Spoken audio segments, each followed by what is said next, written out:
Thank you, Lord, for this time together, for this room, this great church, many wonderful pastors and folks here who are being born again and baptized and educated in the things of God, discipled.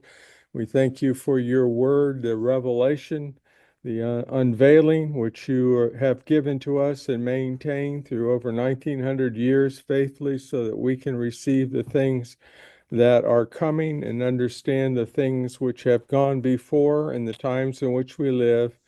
And bless each and every one of us with the anointing to hear and listen, to learn, and to teach. In Jesus' name, amen. All right, so we're in the ongoing teaching of Revelation. Been doing it for, I think, 4 years now, losing track. But it's an ongoing class. About once a year, we go through it, and we take as much of the book as we can each week. Some weeks we handle more verses than others. Some weeks are more preparation, which is today and last week. So we've been looking at the prophecies in the Old Testament, and the prophecies in the Old Testament have given us a lot of good background in the book of Daniel. And we've also looked at Joel and Zechariah. And we see that the prophecies from most of them anywhere from 500 to 1,000 years before Jesus was born, these prophecies came and were fulfilled in the exact time.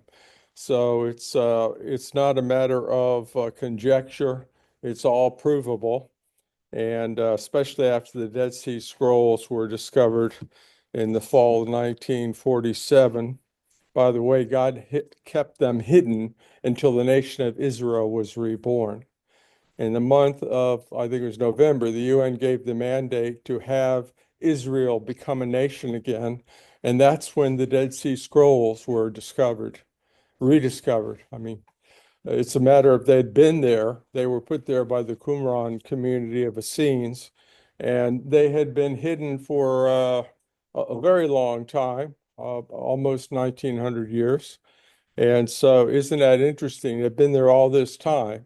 They could have been discovered any time, theoretically, right? So anybody could have wandered up into these caves and found them. There was like dozens and dozens, I don't know how many, but there are many, many jars containing scrolls and many, many scrolls in each jar.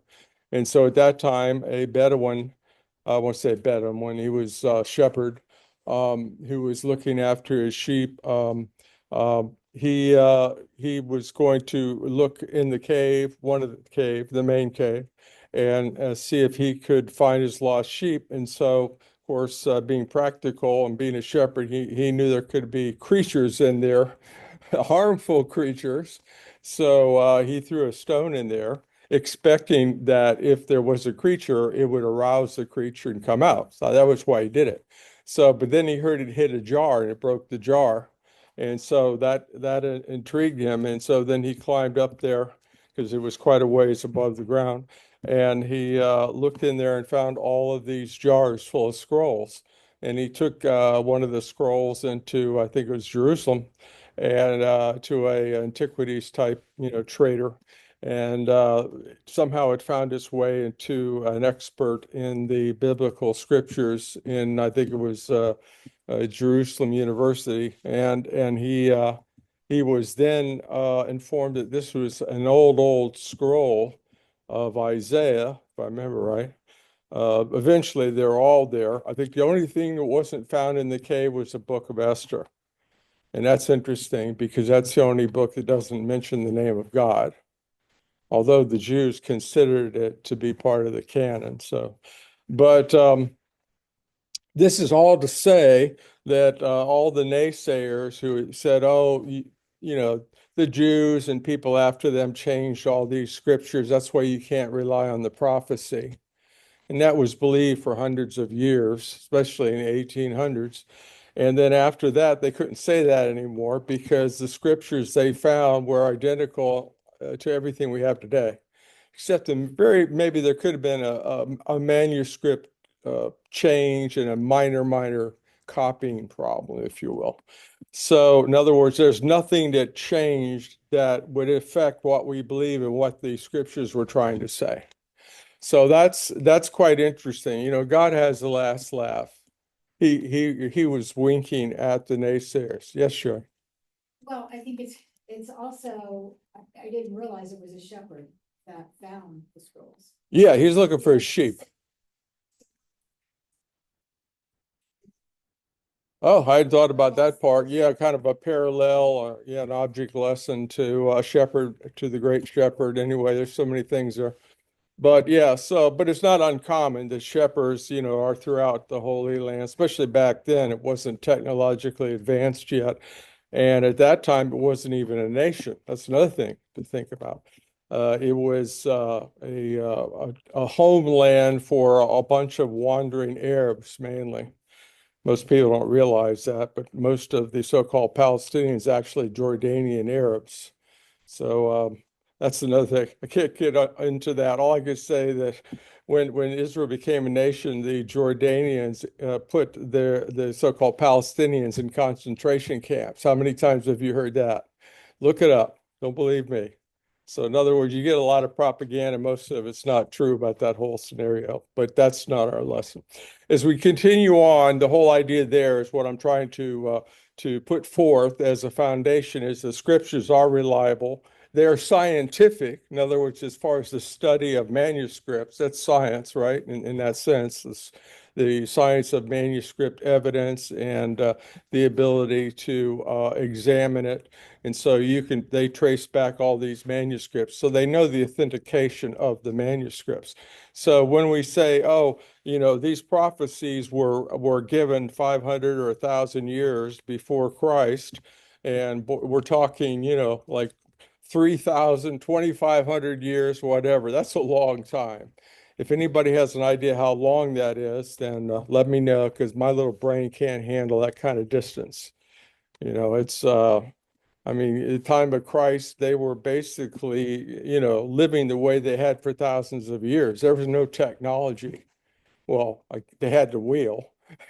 They had iron swords, you know. They had dirt houses made out of stones or brick, you know, but it was like very primitive. I mean, if you'd gone back 1,000 years before, that's how they lived then. In other words, we today, our change is happening like, well, with AI now, our change is happening every 6 to 18 months, giant change. But in back then, hundreds and hundreds of years, it hardly changed at all. So, and that's why, you know, a father would have a trade, teach his son the trade, and that just kept on going. That's like Joseph was a carpenter, and he taught Jesus to be a carpenter, and that's how everybody lived. And they lived usually in one room house. So it was, you know, dirt floors or could be stone if they're fortunate. And underneath they would have the animals many times, the kataluma, which is the area underneath the house where the animals would be kept at night to make them safe from predators. So you know that whole thing there is so primitive. I haven't been there, but I've seen photos of it. If you go back to some of these Bethlehem and other places today, they have reenactments, reconstructions of how they lived back then, and you'll probably be amazed there were no cell phones. I know that comes as a shock. You know, Elizabeth called Mary and said, hey, what's up? You know, it wasn't like that. So, you know, if you want to go see somebody, it took 6 months to get there sometimes. So that's the world they lived in. But all that's to say that even though we've come this far in so many centuries and thousands of years, the Word of God holds true perfectly. In other words, but God had to use terms that would not morph into something unknown. In other words, he used simple terms that then in the future would still have meaning. So in those days, you know, the Romans had horses. The average Joe did not have a horse in those days. Be lucky to have a donkey. If you had a donkey, that was a fairly wealthy person, you know. You know, so when we see that the scriptures talking about in the battles of Ezekiel where they're coming in on horses, It doesn't necessarily mean they're horses. I know I like to interpret the Bible literally, but God had to use a term that would be meaningful. So what was a horse in those days comparable to today?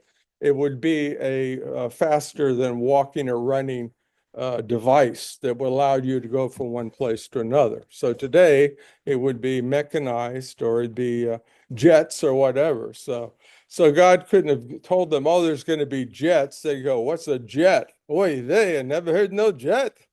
It's not like that. They didn't know what a jet was. So God had to use a term that would, down through the ages, Middle Ages, and even in the 1800s, if you go back and look at Civil War things, they're all on horses, right? Horses were still, and they had sabers, swords, and horses. 3,000 years earlier, they're talking in the scripture about swords and horses because that was universal. People would, throughout time, understand what that meant. But at any rate, we saw then in Zechariah 12, 13, and 14, those chapters, that he talks about the final battle, which is going to be Harmageddon, or Armageddon, we say, and we went through that. So then we started focusing on the Ezekiel 38 prophecies. And the thing that I tried to emphasize last week was that it mentions the chief prince in verse 2. And the chief prince, of course, we know what a prince is. So that word kind of translates from the Hebrew directly. But Rosh is the word there for chief. It can mean head, chief, or north. So in this context, when you look at the full prophecy, Rosh means like Rosh Hashanah, the head of, or the beginning of, or the initiation of. So it talks about the chief prince, Rosh, and the prince. And Rosh is, as I mentioned last week, where we get our word ultimately. It morphed over the thousands of years. It's been 2,500 years since this prophecy. But at that time, anybody living in Israel, if they talked about Rosh, then they understood that Rosh was the most northern tribe or peoples or land. In those days, ethnos or tribes, people and land were pretty much the same. People stayed in the same place. So when you said the ethnos, the people, the ethnic identity of those people, it meant a land because people didn't migrate around as much as they do today. Jesus, if I remember right, never traveled more than maybe 50, some less than 100 miles from his house where he was born. Okay, so, but that was typical. In fact, he was probably a great traveler. The Jews were slightly an exception because 3 times a year they had to go to Jerusalem, no matter where they were in the Holy Land. They had to 3 times a year go at the festivals down to Jerusalem. So they probably traveled more than a lot of the peoples. But the thing is that in this prophecy, it talks about at the latter days, at the end of time. That is a prophetic term, which means at the very end of time of human history, latter days, the end days.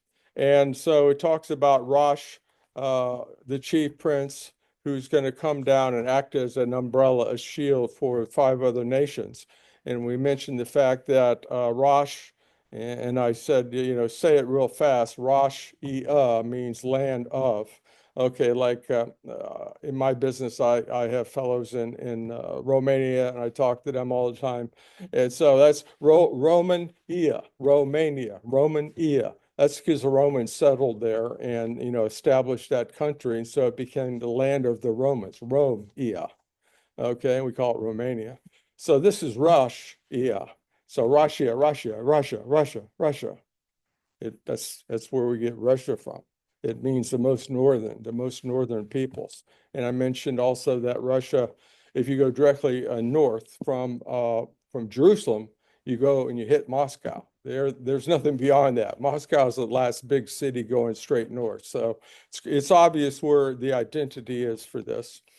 And 5 nations are going to come down with them from the north, and they're going to cause a great shaking in the land at the end of time. Has anything like this ever happened? Absolutely not. If you know about it, let me know. I've studied history, and I can find nothing even close in history where any of this has ever happened. And the rabbis, many of them in Israel, believe this is a prophecy of Russia coming down against Israel in the end time. And I mentioned last week that of the nations coming down and they're mentioned by their table of nations or the old names. Again, this is how God is so clever because, of course, he's clever. He's God. Can he not be clever? That's our definition of God. If he's not clever, he's not God, in my estimation. So, God knows everything. He knows the end from the beginning. Isaiah 47 states that. And so what we have here is that Russia is going to come down with 5 ethnic groups. They're also referred to as nations or peoples, but he's using the old names, the original names of these people groups in Genesis 10 and in the early days. And it's sort of like the horse and the sword analogy I was giving you. In other words, even though the borders have changed in my lifetime, the borders have changed all over the place.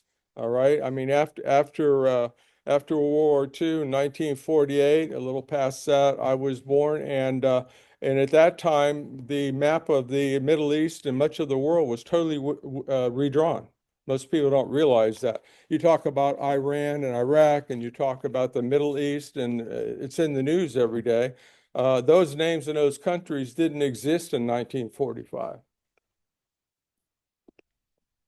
So when America won, the British won, French, and our allies won World War II, that gave us the right, because it's always been that way, the victor claims the spoils, to redraw the map of the world. So much of the world today, the countries and the boundaries we see today were drawn after World War II and have not changed. Obviously, there's been some change after the USSR fell, but the ethnicities of these people have not changed. And the interesting part about it is these people groups that he talks about that are going to come against Israel with Russia in the latter days are all either totally Muslim or majority Muslim countries. So you say Togarma, and that is Turkey today. And that is, although it's been a secular country and a NATO country for many years, they are now becoming more and more radically Islamic. And so that is something nobody would have predicted. I don't remember ever reading someone predicting that Turkey, a member of NATO, would become Islamic and against Israel. It's unthinkable what happened because God knows. No matter what these guys are cooking up. Doesn't matter what man, progenitates, and I used that word last week. I looked that up. Progenate is the word. Progenitate I made up, so you're free to use it. It's not a real word, but I like the sound of it. But any rate, but anyway, man cooks up schemes, they birth new things, and ultimately God is the one that's in control, and he's going to be, I guess in the vernacular, I could say, he always has the last laugh. It's like he's not concerned about what men dream up and think up and what boundaries they make, because he's the one who knows history and he's going to lay it out for us. And he's laid it out for us in his prophecy concerning Russia and the other countries. So we have the nations who are coming down against Israel in the latter days with Russia. Magog is part of that. Magog has to do with the lands around Russia, and particularly today, the lands which are the Stans. And so in the prophecy, it talks about Magog. And so those lands, most scholars understand to be what we call the Stans today. And Stan is not a guy's name. I know we have a pastor, Stani, they call him Stan, or Stan if you have an accent, but that's not who we're talking about. The Stans, as far as I understand, is an Islamic word for a country or a city, whatever, a place of dwelling. So we have many of them, and I probably won't pronounce them all right. Kazakhstan, Tajikistan, Uzbekistan, Kyrgyzstan, Turkmenistan, Afghanistan. Oh, well, Afghanistan is the way we say it right in the news. And Pakistan. Well, my boss is from Pakistan. His boss and above him are also from Pakistan. So, I work with Pakistani folks. I'm just to say that it's a well-known entity today because what's gone on over there. You know, when I was young and going to college, University of Miami, I don't remember ever hearing anybody mention Afghanistan or Pakistan. It's like there wasn't anybody there. A few years later or decades later, I went to University of Miami again and walked around. It looked like the United Nations. There's Pakistanis and all kinds of Stanis there. They're all Stanis. I don't know. They're from all over the world. So, but that is to say that we're all much more familiar with these countries and names and ethnicities today. And of course, besides those countries, you have Gomer, and Gomer is often referred to as what we call the East Bloc countries from the old USSR that are heavily Islamic majority. There's a big population of Muslims in these countries. And if you know, Persia is probably the biggest one mentioned in the five nations coming with Russia. And Persia is the nation of Iran. Is anybody familiar with Iran? If you heard of Iran today, it's in the news every day. I can't turn on the TV or look it up on Google or whatever and not find Iran all over the place. Okay, so but not everybody knows Iran is Persia.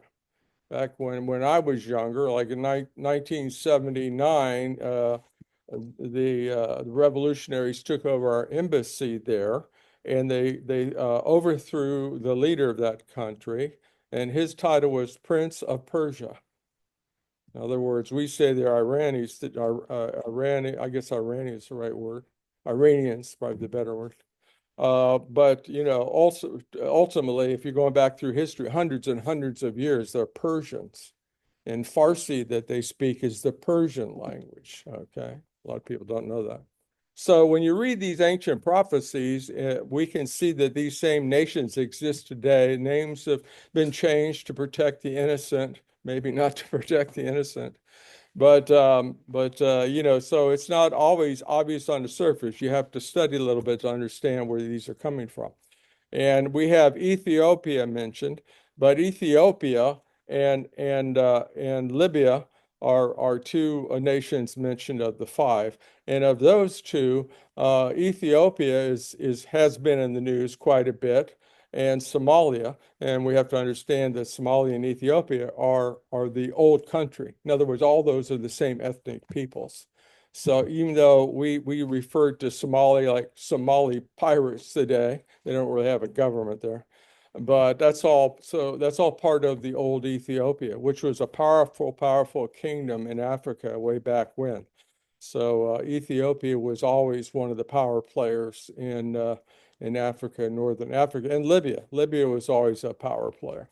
And so Libya used to cover the whole North African you know, sphere. And so when you have Ethiopia and Libya mentioned in the prophecy, the only strange part is Egypt is not mentioned. And we can see and study later on that Egypt is sort of being held back for another fulfillment of prophecy. So God's very specific. He could have just said, "Oh, North Africa," right? Maybe I would just let's make it easy, North Africa. No, He's given us the people groups and the original lands where they come from. And so these are very powerful groups. And today, because of what Muhammad did and how he spread it, of course, Muhammad lived 600 years after Christ, so he was a real Johnny-come-lately. And he lived, let's see, I want to say from Moses' time, yeah, I think it was like, yeah, like 2,000 years after Moses, something like that. No, it wasn't that much, maybe 1,000. So around Moses was around 1450, and Muhammad was around early 600. So you do the math. That's all to say that whether it's from Judaism's roots that he appropriated, what do we call that today? Misappropriated. He stole some things from Judaism, and he stole from some things from Christianity 600 years later and put it together and made a new religion. And of course, all the lands were Christian by this time when he came along. North Africa and all through Europe, everything was Christian. And he said, "Okay, I got a brilliant plan. Let's go into a town, and if they don't accept me and my new religion, we'll just kill them." and say, oh, that can't be real Islam. Yeah, yeah. If I'm following Jesus, I find out what Jesus did and I emulate Jesus. So if I'm following Muhammad, I find out what he did and I emulate him. So when we talk about a fundamentalist or radical Islamics, they're the true Islamics. In other words, the rest of these guys are apostates, really. If you really want to follow Muhammad, you'll look up and find out what he did. Now, in modern textbooks, you're not going to find any of that because it's not politically correct. So get an older one. Get one from before 1950 and find out the truth about Muhammad. But that's it. So when you see guys, these so-called radicals take a bunch of Christians and cut their heads off, oh, they're not real Islam. The imams will get on there. That's not real Islam. No, these guys are apostates. They don't know what they're talking about. The other guys cutting heads off, they are following Muhammad because that's what he did. They don't think about this. That's because they haven't studied the true history of Islam. But at any rate, this is not a class on Islam, but I have to bring it in because the 5 nations coming with Russia are all Islamic. See, Islam is a big, big player in this. So when they come down here, and I put their flags on here, as I did last week, just to show you, some of them are in your face. Anytime you see the crescent moon and the star, that's the sign of Islam. And most mosques have a crescent moon. I guess they don't put the star there because it's too hard to get the artistic endeavor to work there. Usually it's just the crescent moon. But you say, oh, where did that come from? Did Muhammad make that up? No, that is the symbol of the Babylonian moon goddess. How did the moon get involved with Muhammad? That's because he stole it from the Babylon people. The Babylon moon goddess religion, her name was Allah. And Allah was the moon goddess. And so her symbol, of course, the moon goddess's symbol is the moon. So that's how they got that. And the star was like the morning star type of thing. And I've seen it recently this month. I remember seeing the moon was crescent and Venus was right there. That's the morning star. And I don't know, a couple of weeks back, it was pretty great in the evening sky. But at any rate, so that was the symbol. Some of them just adopted the star. Some of them have the star stylized, but it's either the moon or the star. Saudi Arabia is kind of a weird one there. So, some of them more outrightly adopted the symbol, and some of them it's just implied. So we know what they stand for. But don't believe me. Go and look at all these countries and find out the percentage of Islamic inhabitants of that country. Saudi Arabia is the most radical, by the way. And Saudi Arabia is not mentioned directly in this prophecy, so that's interesting. But, we have various sects of Islam, but there's one thing is true in the Middle East. It's a Middle Eastern saying. It must go back thousands of years. The enemy of my enemy is my friend. So even though the Shiites and the Sunni Muslims hate each other, they hate Israel more. So they'll all join together when he comes. When he comes, they will all join together and be led by him against Israel. Who is he? Jesus? No, not Jesus. They're looking for somebody who's coming. They have their own Messiah. They're looking for the Islamic Messiah to come and coalesce all of their differences in a common hatred against Israel. He's called the Mahdi, and that's more of a Shiite thing, but it has overlappings in both sects. So that's interesting because there's a book I read years ago called Dune by Frank Herbert. It's been made into several movies now, and it's all Islamic under the surface. But they call this outer world hero that comes to lead these peoples the Mahdi. They give him the same name. No, they don't even change it. They use the same name. But in other words, it's a common thing. It's gone back thousands of years. All that's to say, these peoples, these groups, and these nations are coming down with Russia. It's not the whole world. That's the important part. People get it all wrong. Ezekiel 38 is not Armageddon. I'm going to prove that beyond a shadow of a doubt. Ezekiel 38 here happens at the beginning of the 7 years, and it is 5 nations with Russia coming against Israel. Armageddon is all the nations of the world, especially the kings of the East, the United States of Asia coming against So you see that you can't be more different. One happens in the beginning, one happens in the end. One is Russian 5 nations. The other is all the nations of the world. So how people mix that up, I don't know. I guess they just don't think it through properly. And let's look at the overall timeline.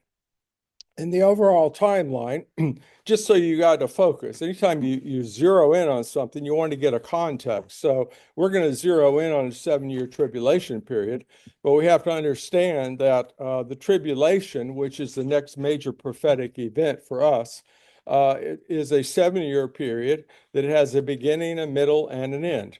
So in the beginning, we're going to see the rapture occurs. And I'll explain in depth why that's true. And then B, the midpoint, the Antichrist comes on the scene in a visible, obvious, and like Hitler way. Hitlerian? I don't know. I just made up a new. I make so many words up. Hitlerian. I love that. That sounds good. Okay. C, is the Christ coming back to earth, what people call the second coming. So that is parousia. In other words, it means to peruse, to look around. Everybody's going to see him. Every eye shall see him. Then after that, he's going to set up the millennial kingdom, and we're going to be in the millennial kingdom for 1,000 years. Then we're going to have the great white throne judgment and eternity. So we're going to cover all this going forward from chapter 6, which we're in right now, all the way to the last chapter 22. To give you a perspective of zeroing in. In other words, we have like a theoscope. I used to do biology. You probably took a little course in it, right? We had a microscope thing, and you could change lenses and you could adjust it and go closer and closer and closer. Well, that's what this is. I just showed you the big picture. Now we're going to zero in. We're zeroing in the microscope on the 7 years and breaking it down. So the big distinction that I find many people do not make and misunderstand totally is that the difference between tribulation with a little t, tribulation with a big T, and the great tribulation. The word actually has megathalipsis, great tribulation. So the word itself breaks it down. Tribulation, Christ taught about, and we can look anywhere in the world today. You might think that there's some tribulation going on in the United States, and there is. Some folks are being persecuted, but nothing compared to Islamic countries, communist countries. China, the church is heavily persecuted. Islamic countries heavily persecute the church. So it's a matter of, people would say, oh, well, that tribulation stuff, it's always gone on. No, the little t has always gone on. The big T has never gone on. And you say, I don't believe that. Well, then you've never read the book of Revelation. It starts off with 2 billion people being destroyed. And I'll ask you if you believe in anything other than I'm teaching. Show me where in history 2 billion people have been destroyed. I think in World War II, there might have been 1 million. I don't remember the exact figure, but obviously, we hear about the 6 million Jews. You don't hear much about the 6 million non-Jews. There were as many or more Protestants. Of course, I'm thinking of Bonhoeffer and others that they made movies about. But the non-Jews were slaughtered equally, but you never hear about it. Like if you ask the average Joe on the street, have you ever heard about the other Holocaust? They'll have no clue. But don't believe me. That's why I always say, trust but verify. Get on your AI. AI never lies. Well, let me clarify that. Like I've said before, I Google, but I also use about 7 different AIs, different platforms, because none of them are very good. So it's like anything else. You got to take all this in, filter it, verify it, and then decide for yourself.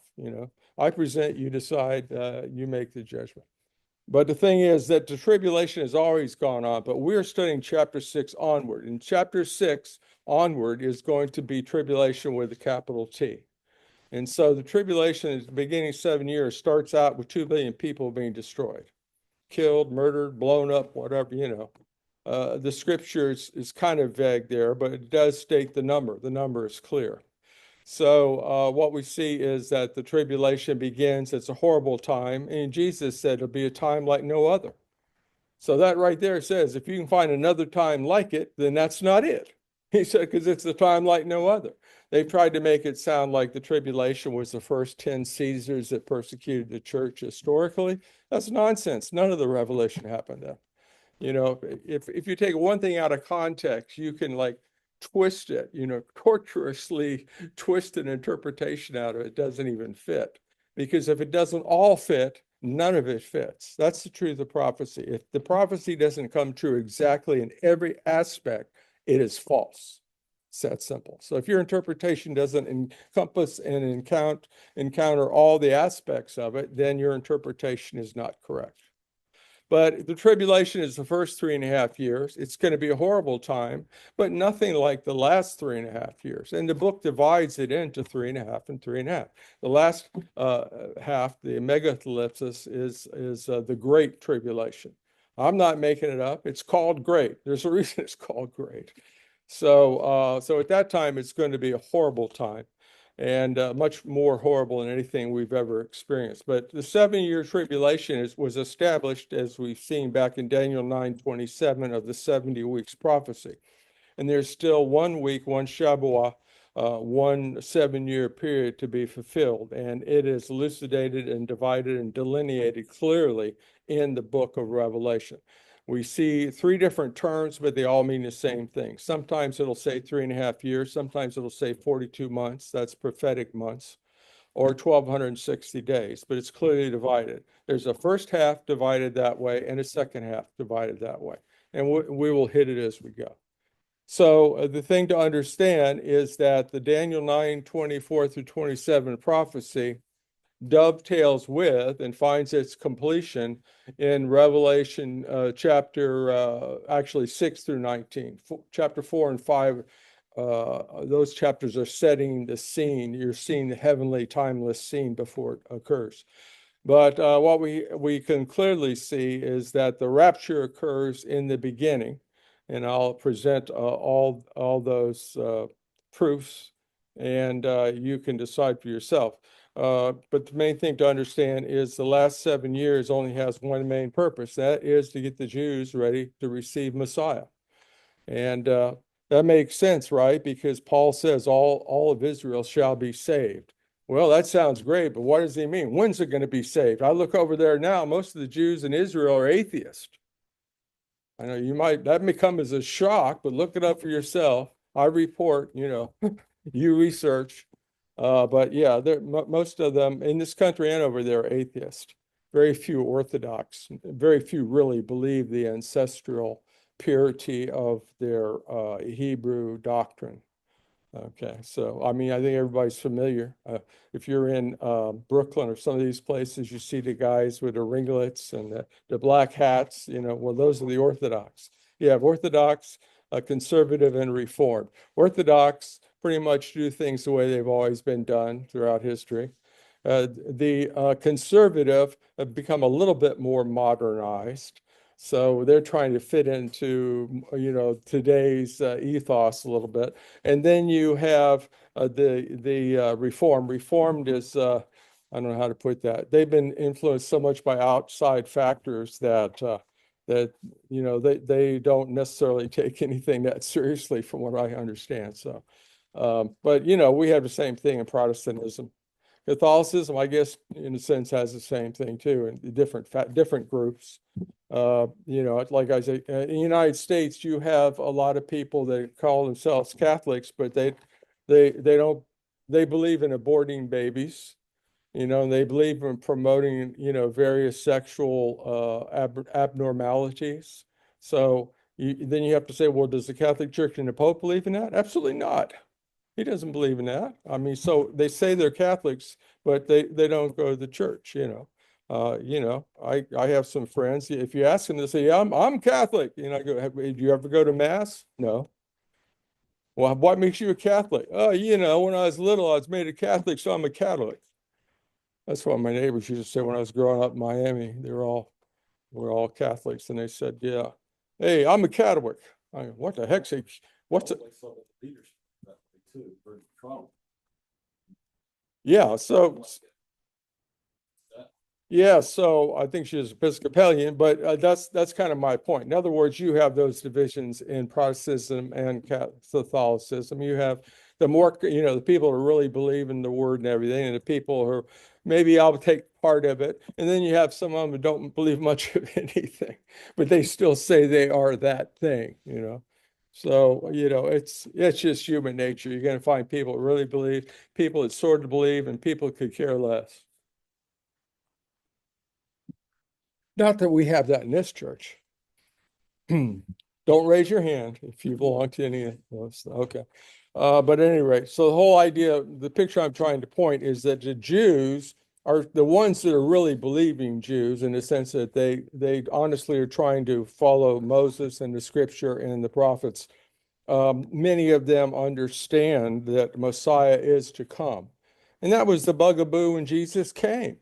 It wasn't a problem that they rejected him as Messiah because of a particular understanding that there would be two comings of Messiah. They did not have that understanding. There was the suffering Messiah of Isaiah 53, and then there was the conquering Messiah. There's the lamb and the lion. And since their imagination of the Messiah was that he would be a conquering warrior like David and kick the Romans out, and he didn't do that, they rejected him. He can't be a Messiah because they didn't understand that there's a suffering Messiah and he was that Messiah, but he will also come again and be the lion. He's the lamb and the lion. So at this point, after 7 years, the Jews, in some aspect, will receive Messiah, and some of them, I'm not saying all of them, but there'll be a core of them who are going to receive Messiah. And as we went through last week in Zechariah, they're going to look up Zechariah 12:10. They're going to look up and they're going to see him whom they have pierced. Not they personally, but they as a nation and a religious hierarchy. So they're going to receive him that they have pierced. And that's the whole purpose. That's why Zechariah's prophecy is the ending of the prophecies. In other words, when Messiah comes, the prophecies are finished in that sense. There's a millennium and judgment in the eternity, but the prophecies in general about Messiah will be fulfilled. The prophecies, all the prophecies in the Old Testament have to do with Messiah and nothing else. Jews and Messiah. That's all they're about. So in other words, the prophecies about his first coming, Matthew lists many, to prove he was Messiah. Those prophecies were fulfilled by him exactly. Where he was born, he'd go down to Egypt. He'd be born of a virgin. He'd be betrayed for 30 pieces of silver. He'd be crucified between two thieves. There's like 300 some people have postulated. And there's at least, in fact, in the back of my Thompson chain link Bible, it has a little page there with 33 just super outstanding prophecies that nobody, some mathematician I was reading tried to calculate the odds of one man fulfilling all these prophecies, and the odds were astronomical, impossible. It was impossible that any one man could have fulfilled all these. First of all, he didn't control his birth. Oh yeah, he chose where he was going to be born. He was such a smart secular man. No, it's not how it works. But I digress. As we go on here, we're going to find out that the prophecies are going to come true. There's going to be 7 years, and already in this round of the Revelation, we've gone through chapter 1. We saw the vision of the risen Christ. Chapter 2 and 3, we saw the churches, which many believe are the church ages. I do. And then we went to 4 and 5, which is the scene in heaven, timeless. It actually takes place in a nanosecond. In other words, anything up in the heavenly dimension, the heavenly multidimensional, hyperdimensional area is timeless. So there is no time. So at the end of chapter 4, beginning of chapter 4, when John's taken up to heaven by a shout and the sound of the trumpet, which correlates with 1 Corinthians 15 and 1 Thessalonians 4. They both mention the shout and the trumpet. John's taken to heaven. And he's taken as symbolically as the church, because the church is mentioned 7 times up to then. In other words, chapters 1 through 5 mention the church 7 times. It's never mentioned again in the rest of the book of Revelation because the church is not on earth. It's just obvious. It's a very specific word, ecclesia. It means the church, doesn't mean anything else. Well, in the raw meaning, it means a gathering out to to a particular group or area. So we call it the church. And it's synonymous with synagogue, same word in the Hebrew. So synagogue, ecclesia means to gather out to a gathering of peoples who are in a similar state or situation or belief system. So what we have here is, as we go on, we're going to see chapter 6, and we're going to go on and look at all the other particular points. And we're going to see that point A on the timeline, I mentioned A, B, C, the beginning, the middle, and end of the 7 years. We're going to see that point A has a dual meaning, I believe. And that is, the church is called out and the Jews are called in. And to further elucidate that, you have to understand what the trumpet means. And the trumpet is found in Numbers 10:2. Moses told them to make 2 silver trumpets. And if you read on through there what it's for, those trumpets had a dual purpose. And they were used while the wanderings were in the desert. In other words, and it's like the old wagon train. The first trumpet was a call for the camp to the people who were wandering. Some people say 6 million of them, an estimate. But the thing is, the people who were wandering to the desert, they had to make camp. They'd blow the 1 silver trumpet, and at that point, the people would make the camp, like the old wagon train circling. And then after a certain amount of time, they were ready to move out. In the old wagon train days, they used to say, "Westward ho!" The leader would say going out. But for the Jews, they had a second trumpet, which was the trumpet to move out. So the first trumpet was to circle the wagons. That's the tribulation. Rest and get ready to receive the promised land.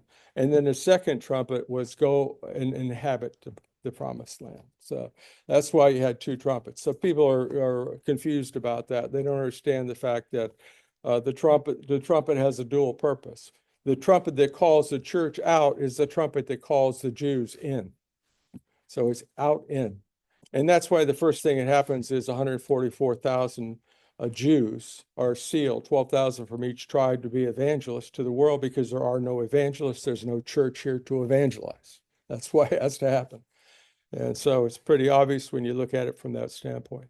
We're going to look at the fact that there's 4 horses initially, and the 4 horses are going to usher in and we'll start next week with this. They're going to usher in the beginning of tribulation with the big T, right? End of the little t and ushering in the big T, but not the great big T.